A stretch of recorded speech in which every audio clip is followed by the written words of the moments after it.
Thank you for tuning in to 5-Star Tips, where advisors can hear time-tested methods and proven strategies that top practices are using to achieve exceptional and sustainable success. We invite you to listen, take notes, and apply these methods to your practice today to generate better results tomorrow. Your host, Ken Unger, is the founder of the Academy of Preferred Financial Advisors. Ken is the industry's leading coach and trainer for mid to high-level financial advisors with almost 40 years of industry experience. Ken has trained more high-level success stories than any other coach. Ken is a thought leader for advisors who are looking to grow and run the industry's top client-centric practices. If you are ready to take your practice to the next level, stay tuned. Hello, everybody, and welcome to 5-Star Tips, a podcast for successful advisors. My name is Ken Unger, and I'm the founder and head of the APFA, the Academy of Preferred Financial Advisors. And as you know, we partner with the industry's best advisors. We run the exclusive coaching program, which focuses on proven systems, customized advice, and results. And welcome to our success series. Today, we've got a remarkable story, and I hope you're paying full attention because you may never hear a better story than the story of our guest today. I'm very fortunate today because I've got the award-winning Gordon Wollman, who's the founder and CEO of Cornerstone Financial Solutions. Gordon has won so many accolades and so many awards. It would take me this whole podcast to tell you about him. One of the things I'm most proud of is Gordon was recognized in the inaugural list of Head of State by Barron's. And that's a list of people who've been number one in their entire state for multiple years. I've had the good fortune of knowing Gordon for over 2 decades. He's actually been in our coaching program since 2003. So that's about 17 years where I've worked, fortunately, and had a front row seat to watch Gordon's success. So with that, I hope you're all listening. I'd love to talk about the sensational and remarkable, amazing journey of Mr. Gordon Wollman, one of the finest financial advisors you'll ever see. Someone who definitely embodies our motto of putting clients first, having meaningful discussions, and really adding value. Gordon, are you with me? I sure am, Ken. Honored to be here today. Excellent, Gordon. Well, the honor's ours, and I know we got a lot of listeners out there. And one of the things I'd love for you to do is, if you could you describe your practice a little? Tell us a little bit about your practice, what it looks like now.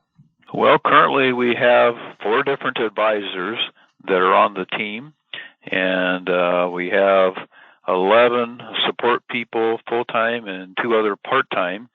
And so we have a very, very good team that's structured well, and we manage about $430 million of assets under management, of which a little over 98% is fee-based, and we specialize in comprehensive financial planning.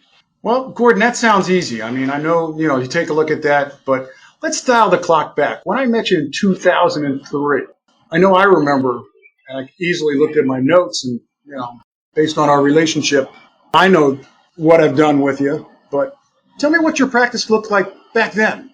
Well, it's hard to even remember that far back, but at that time, I was the only advisor, and I was doing everything by myself as far as giving financial advice, and I think I probably had 2 support people back then, probably 25 to 30 million of assets under management, all commissioned.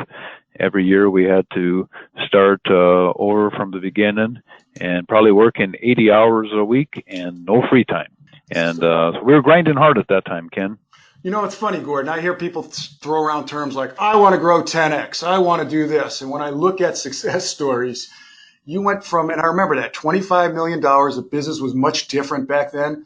And that's when you made a full-on head-first decision. Strategically, I'm going to get into full-fledged planning, which you always did. I'm going to go into fee-based kind of business. And I know you single-handedly built this team and grew it from 25 to $430 million. I mean, that's amazing. Gordon, can you share with us, obviously, what are some of the systems that you've implemented that have helped you? Well, we've had a lot of great systems, a lot of great advice that we've gotten from you, Ken, and from the Academy. But one of the things that really helped us is we started developing systems for just about everything from what we call our gold medal services and trying to determine what type of service level we were going to provide for everybody. And I used to provide the same service for everybody, and then I realized I couldn't do that. So if somebody was paying me a much higher dollar amount than somebody else, that you can't treat everybody the same. You have to treat them different based on the dollar amount that they're paying you. So the gold medal services was one of them. And of course, we put together a calendar, a marketing calendar, and that included, of course, marketing events and client events, etc., and really trying to provide our appreciation and education for our clients. Review schedule, making sure everybody has a different review schedule. So depending on the dollar amounts of assets that we're managing, whether we meet every quarter or every 6 months, so we systemized all that process.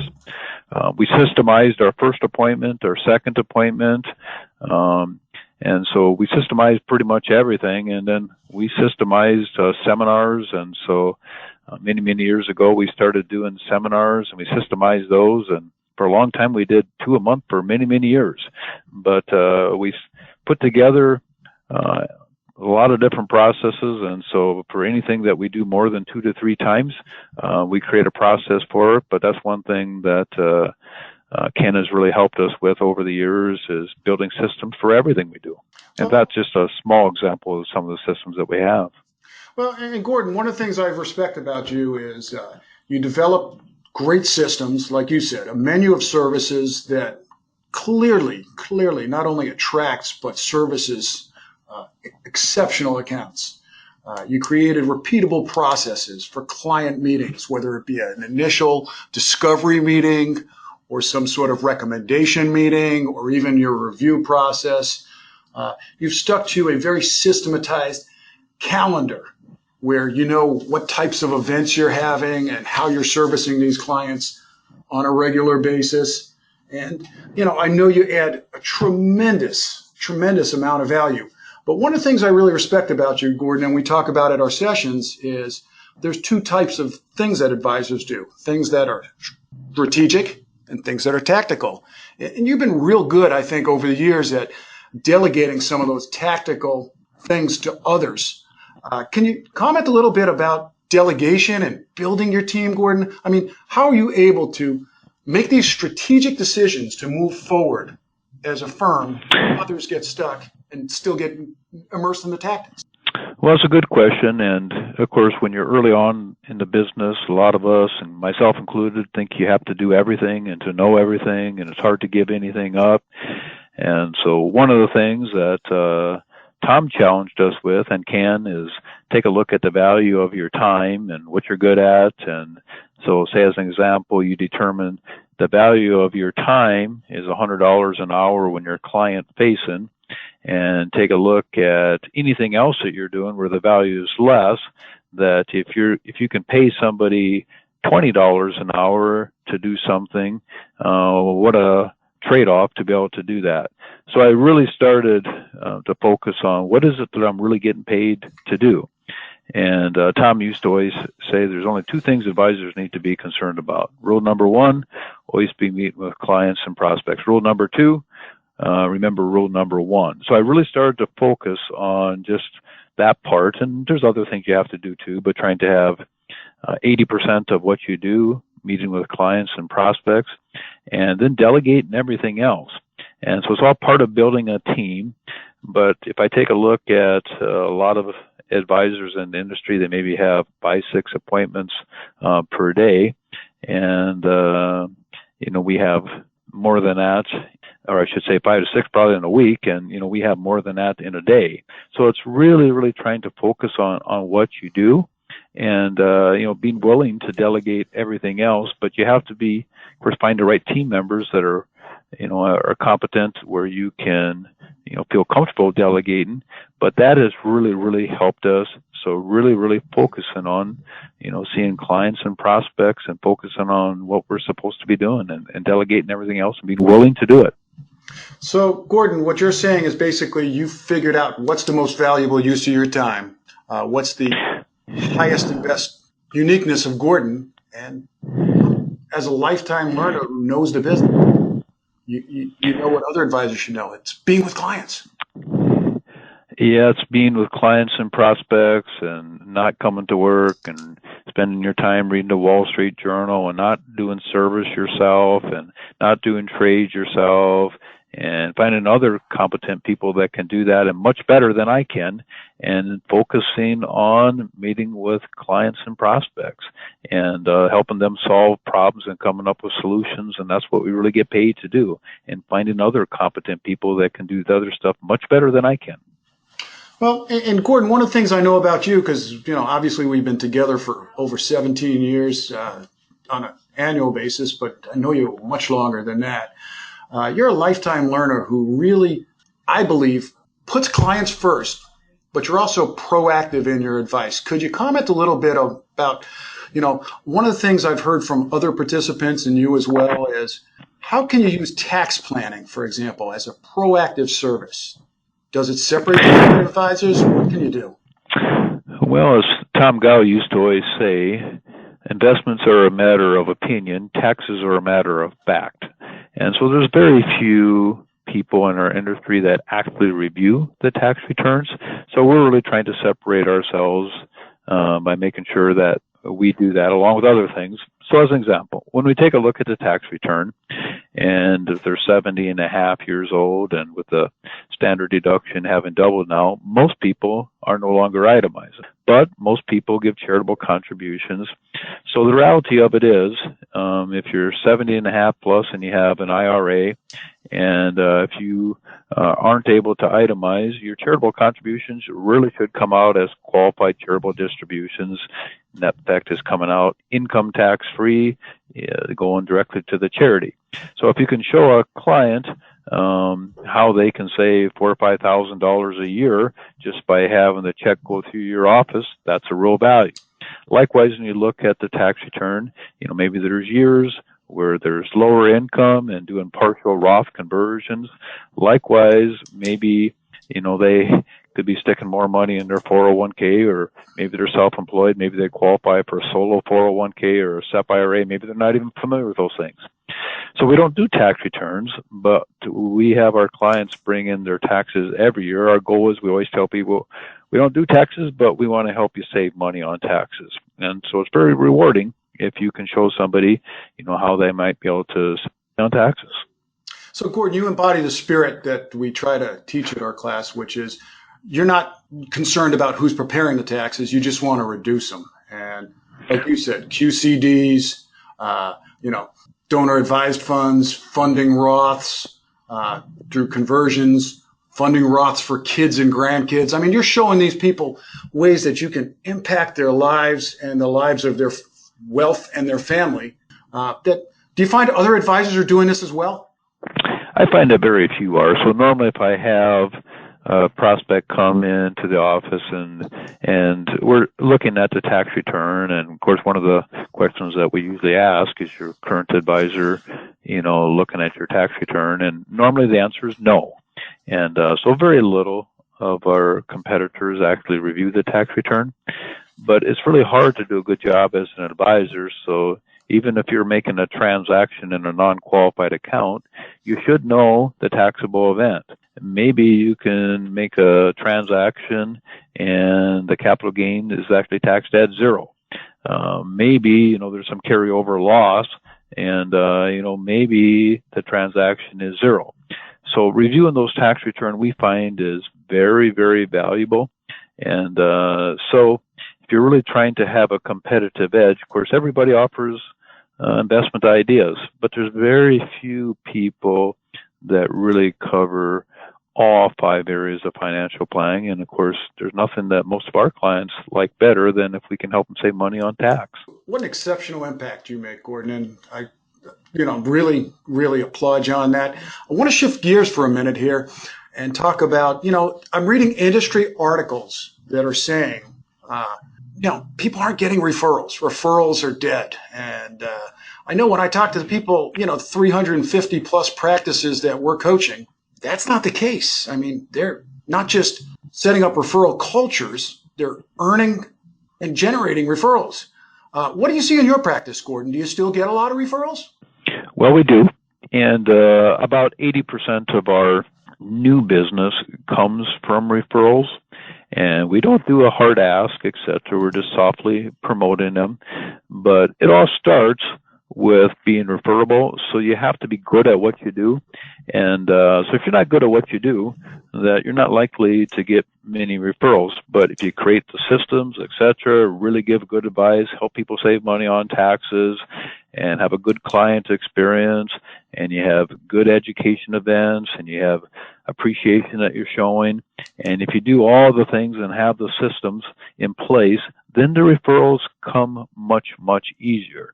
So after somebody says, wow, you saved me $3,000 on tax, or wow, I really appreciated you helping me avoid this mistake, then it's very easy to say, well, if you know of anybody else that could use some help, we appreciate you passing along our name. It's very easy to do that. And so one thing that you taught me, Ken, is always a soft way, of promoting, referrals, and it's very comfortable and very easy to do, but most of our business comes from referrals. Gordon, and that's funny because we talk about this in our program about, do you have at least a couple of comfortable points of entry, places where people can refer someone in, as you said, in a soft way? Because unlike you, I'm not a drill down, like who do you have on your LinkedIn account? Like who do you sit next to in church?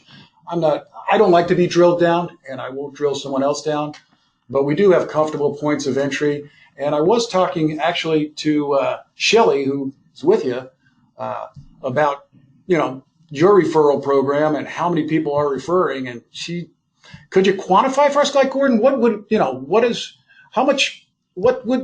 know you're a goal setter. What would be a good goal for your practice, for example, for new assets? What are you looking to bring in a year? Well, our goal for this year is $45 million of new assets under management. And of that $45 million, that our goal is that about 65% of it comes from existing clients, and then of the rest, 90% of it would be coming from referrals. So yes, we are very specific, on our goals that we have, but $45 million is our new asset goal that we have for the year.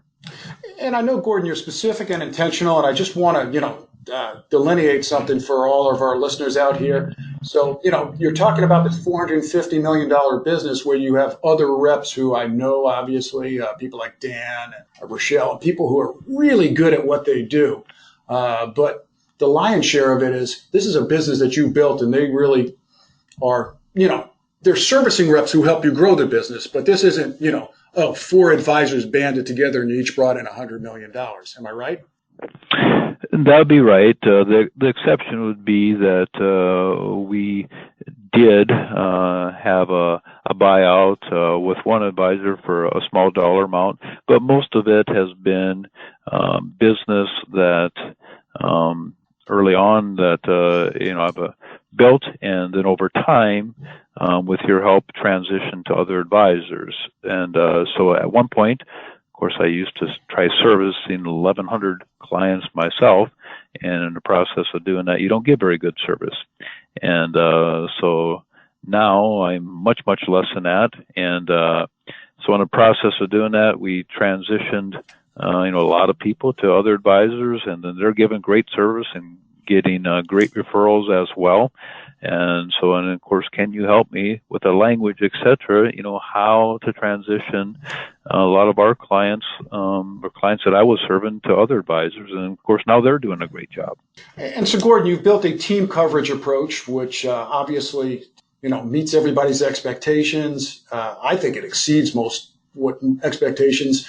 I know the people that are working with you are all consistent in philosophy with you. They're all well trained. So the client experience is, I think, exceptional, whether they're meeting with Gordon or one of the other team members. Now, Gordon, I know you're number one in your state, but obviously you're not, you're not located in the wealthiest part of the world, I would say.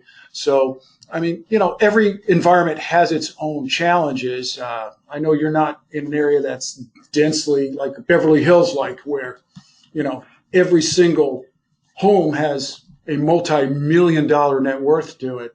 What are some of the challenges you face in your marketplace, Gordon?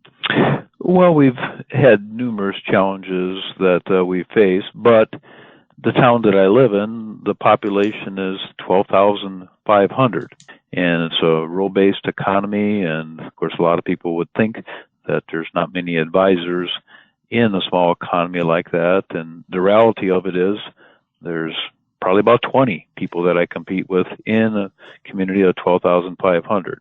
Now, having said that, I also spend a couple days based on advice that can give me years and years ago to have a satellite office 120 miles away, of which I spend a couple days a week. And but obviously, having enough people has been one challenge. So advice that I got from Ken to consider opening a satellite office, and we did, and build a team there as well. That's worked extremely well. But population in South Dakota, that's always been an issue. And of course, a lot of times people ask me, why do you live in South Dakota? Well, we like it. And we could probably, if we were only concerned about business, maybe we'd live someplace else, but I like South Dakota. And but population has always been a concern. Well, and Gordon, let's shift to like your schedule, for example. Some people would say to me, well, if this guy's got, so many clients and he's working, a big book of business, people say maybe he just works like every single day, every single week. Let's talk a little bit about your weekly workload or your annual workload, Gordon. I mean, do you get your breaks? I know you and I discussed, and I know the answer to this, but can you share with some? Do you ever get some time off? I sure do. So I remember when I was first, I was considering joining the program. The language is use either double your business or work, half the amount. And so if you take a look at going from 25-30 million to 430 where we're at, well, we've done more than double. And when I started, and I kept on doing that for a period of time, I was working 80 hours a week, and so I worked hard and had no free time. And so now, when I am working, I'm probably working 50 hours a week, but about 25% free time. So, and that's talking about not just weekends. That's talking about 25% of the time I have free time during the normal work week, and I never work a weekend, not often. So when I'm here, I still probably working 50 hours a week, but 25% of the time, I have free time. So it's remarkable. And of course, I built a team that allows me to do that, and I'm in a place now where with your help, I built a great team, and I can be gone, and not everything depends on me. And what a wonderful feeling.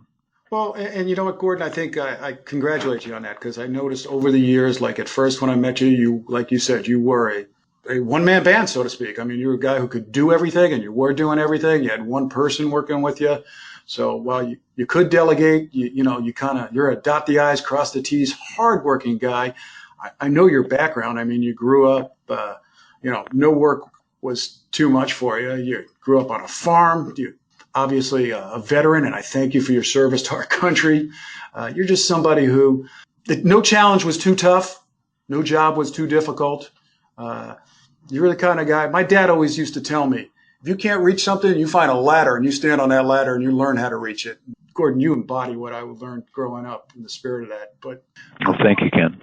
I love the fact, Gordon, now that I hear, how do you feel when you come back? I mean, I know you take some nice trips now. You'll take a week. It's not unusual for you, each quarter to take a week or two to go to, some destinations. I mean, can you share with others? I mean, don't you feel recharged when you come back and good about? Well, I do, but for me, as Ken mentioned, I did grow up on the farm, so the first thing I had to do is get past my guilt, and so my dad used to always have a saying that vacation was only for city slickers and bankers, and so I had to get my mindset past that, and so getting past the guilt part that it's okay, etc.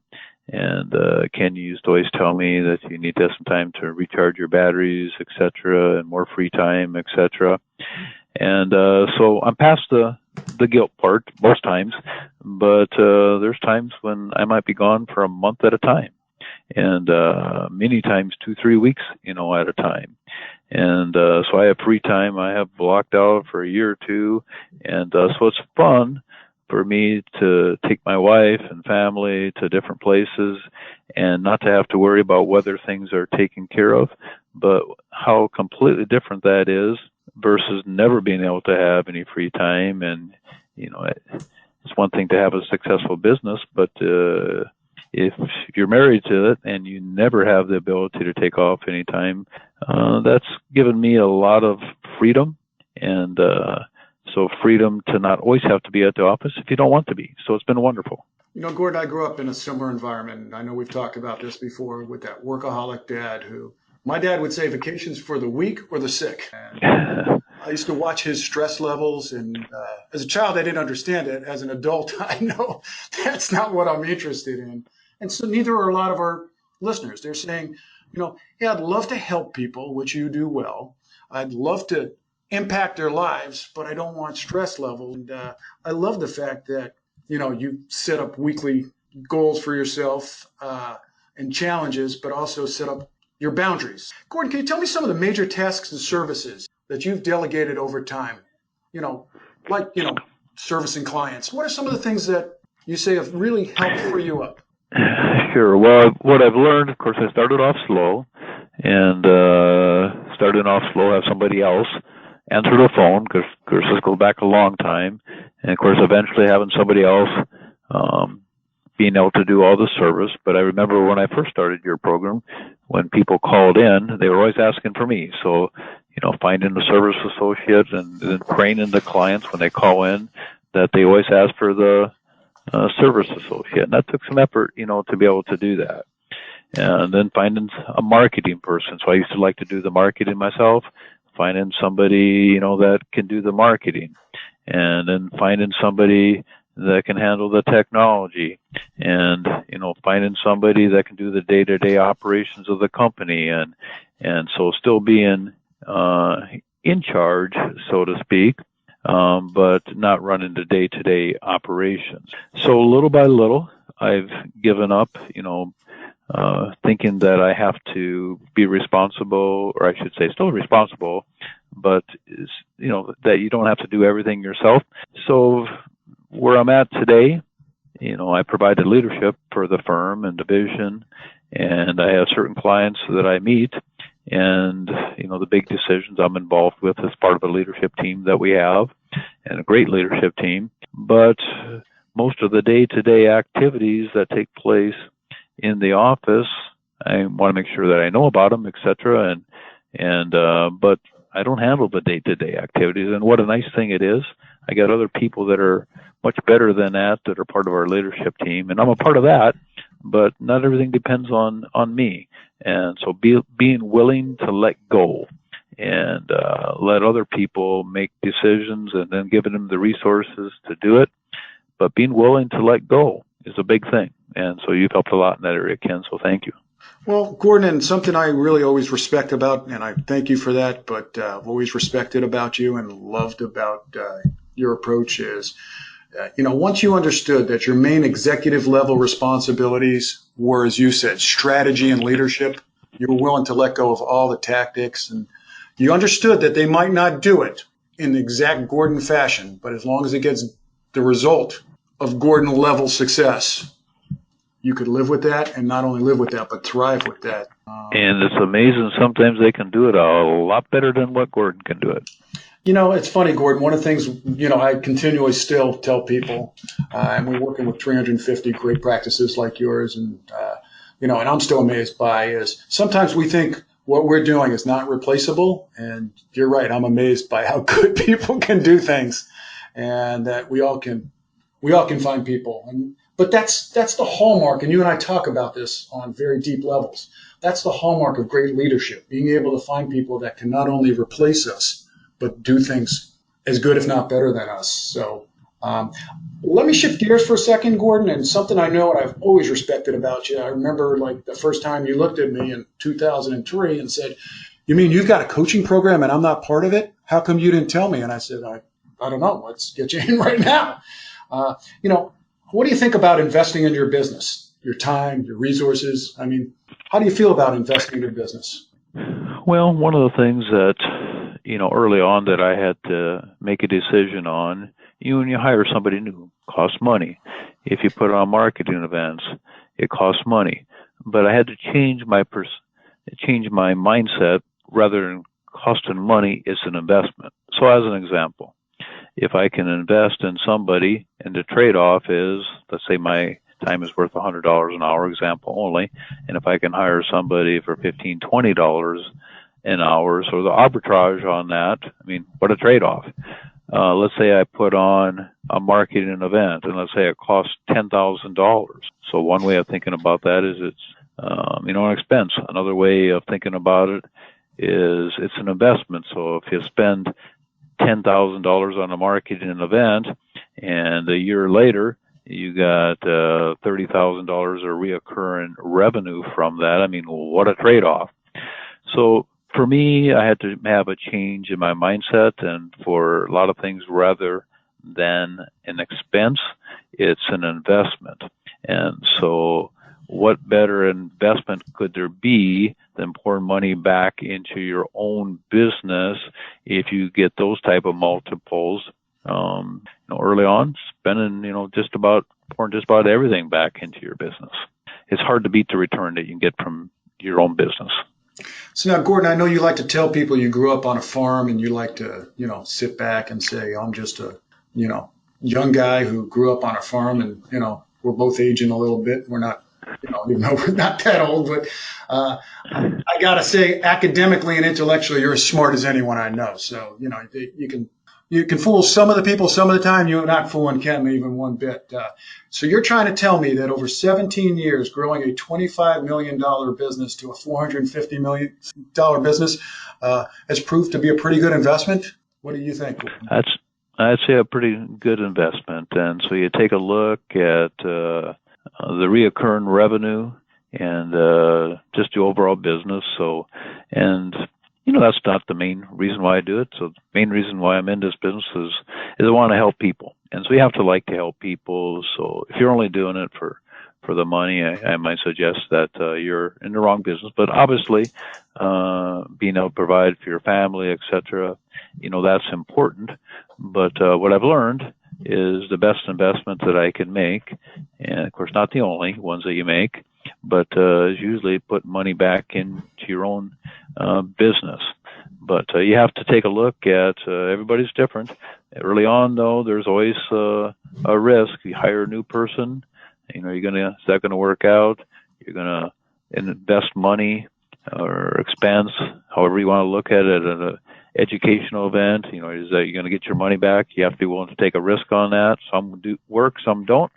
But of course, one of the things, Ken, you've been very good about is helping me make decisions based on reasonable odds, what might work and what might not work, and helping sort through some of the fluff that's out there. And it's funny, Gordon, because I get calls from people all the time, and this. They want me to guarantee results, and I just tell them the only thing I could share with them is reasonable odds based on proven experience and other people we've seen do it. One of the things I love about you is you help people, and you've always put people first, but you invest in yourself. And I think that's great. Now, you've been a member of our group for over 17 years. Could you tell our listeners a little bit about the quality of our group? I mean, we've created a community, I think, of some pretty good advisors. What do you think of the peers and the people that are part of this group? Well, they're all great people that are all trying to be the best at what they can possibly be. So you've heard the phrase iron sharpens iron.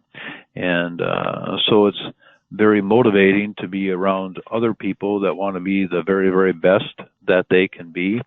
And so what I've always appreciated about your program, Ken, is that there's action items that you give us that we can take home. Now here's where the danger's at. A lot of people can get ideas, so there's lots of ideas that are out there, but the danger always is that what are you going to do with the ideas? And so one of the things that you always help with, Ken, and of course 5-star tips and this and that, but this is something you really need to pay attention to. And then the question is, whether you're going to turn it into an action item and how you're going to make it an action item. So one of the things that I used to always do, and still do, but if I go to any event, I always take a look at, okay, here's something I learned, and on the way home, kind of go through it, prioritize it. What am I going to turn to an action item? And then as soon as I get home, discuss it with your team members, etc. How can we make this happen? So making it happen is a big thing, and a lot of people get to come up with good ideas, etc. But Ken, you've been great at giving practical examples of how it can make a difference in your practice in a financial planning firm, things that you can actually implement. And the key is for everybody that's listening, making sure that you have a plan to implement. And so that's one thing that I think I've done well over the years, and that is making sure that that there's not just ideas, but there's a plan to implement. And in process, of course, I've made a lot of mistakes, and there's a lot of things I've done wrong, but it's kind of like a batting average. You hope that you do more things that turn out than don't, but you can expect that some things just don't work. And that's just part of life, part of business. But being willing to have resilience and to move on. And but Ken, you've been great on helping giving ideas and 5-star tips. This is something we want to, make happen. Well, and Gordon, you're the same honest and humble guy that I met years ago, and you continue to be. But you've had this amazing journey. I mean, you've hit levels that very few practices will ever have. You're one of the, I think, best practices in America, not just from a revenue and profitability standpoint, but when you take a look at the 3 pillars of what a great practice should have. First and foremost, skill set and knowledge. Gee, I'd put you up against anybody for financial solutions. Clients are lucky to have someone like you with the knowledge level you have to look at them. From an efficiency standpoint, I know you're always sharpening that saw, so to speak, and your shop, the people in it, the quality, the way it's run, tremendous. And from a business standpoint, you understand how to not just maintain a client base, but grow a client base. What advice would you give to others who are saying, I'd like to at least know how I could be one of the few that can grow a practice like Gordon's? What advice would you give to your young self or others like you? Well, you have to find a mentor, a good coach, and like many people, regardless of the business, finding a good mentor, good coach, somebody that can give good advice and tell you things that not only what you should do, but what you shouldn't do. So find somebody like that. And so for me, that Academy of Preferred Financial Advisors has been one of those firms that I've listened to over the years. So finding somebody that a good mentor, good coaching program, and I'll go on record to say that the Academy of Preferred Financial Advisors for people that are in the financial industry is one of the best. But then it's making sure that once you find that person or group or organization, making sure that you have a plan, not just to listen, but to implement and to take action. And that's really what makes a difference. And so turning ideas into action and repeatable processes, etc.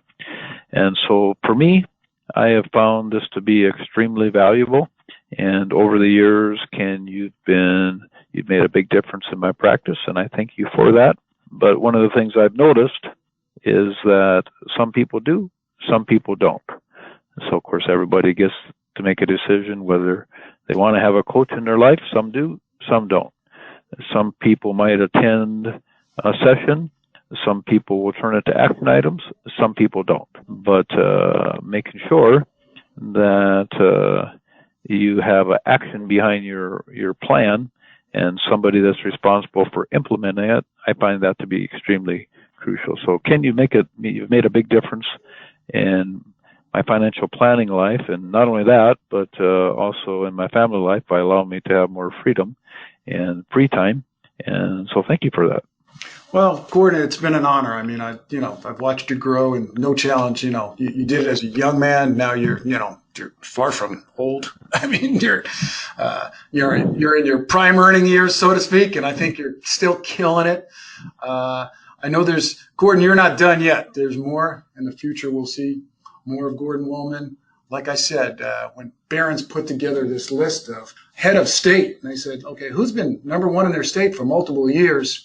How could they leave a guy like you off the ignore or grow list? You and Cornerstone Financial Solutions have been helping clients. Really, I thank you. You've been helping them reach their dreams, realize what they can do, and showing them best ways to do it. You've been strategic. Your firm has implemented all these tactics, and it's worked out for you. It's worked out for you. So, I love when the good guy gets rewarded. In this case, it did.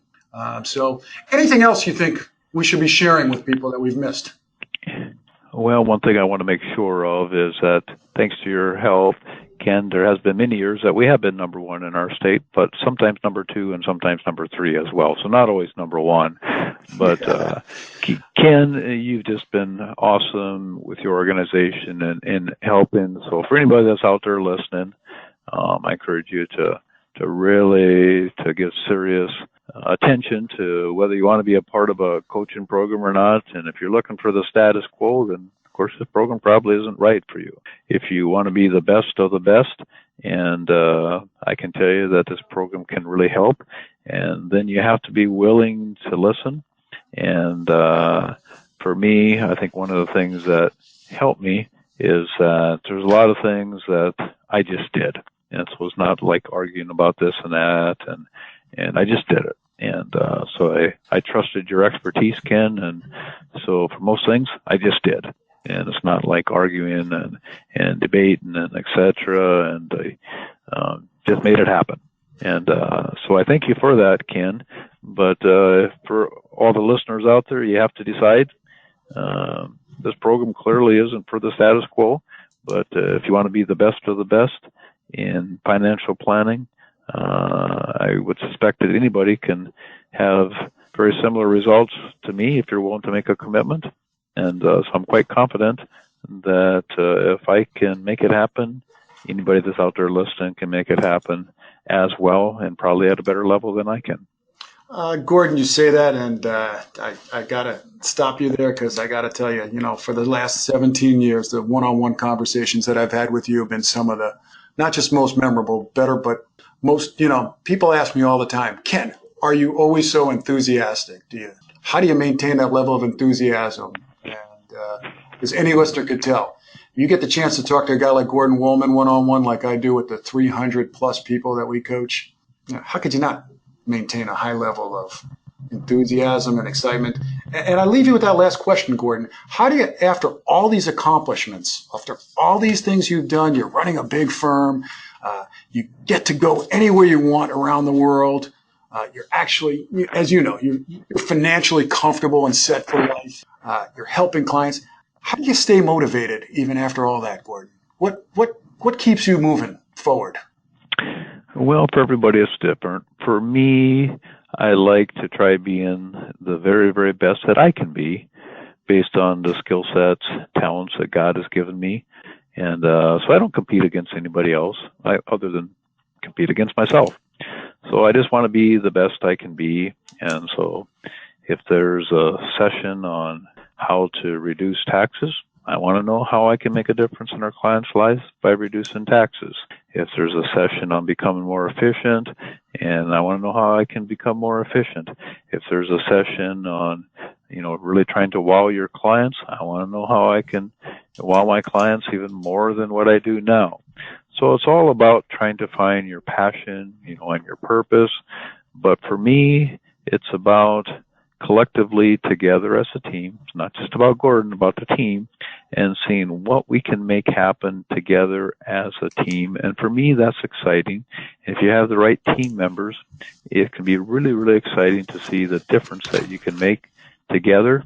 And, of course, and seeing what you can do with your family, of course, and these things are important.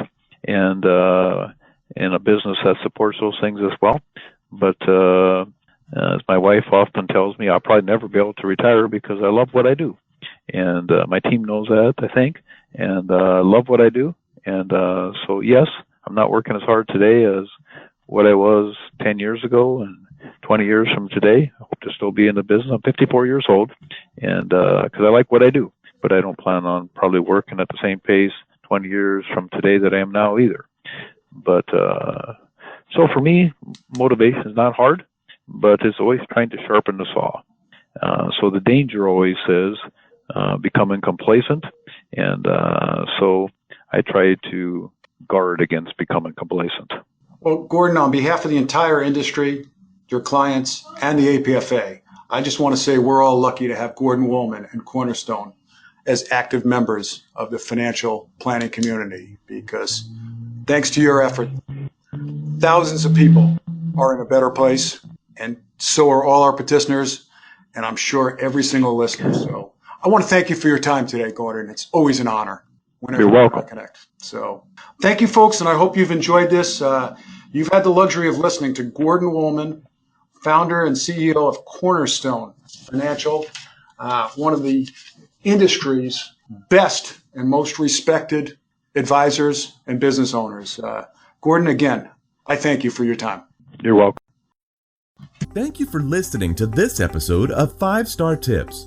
For show notes, please visit www.theapfa.com. If you enjoyed this podcast, please subscribe and share it with a friend. And don't forget to sign up for our email list. For more information on the Academy of Preferred Financial Advisors, please visit our website at www.theapfa.com. That's www.theapfa.com. Or give us a call at 866-866-0472 with any questions you may have.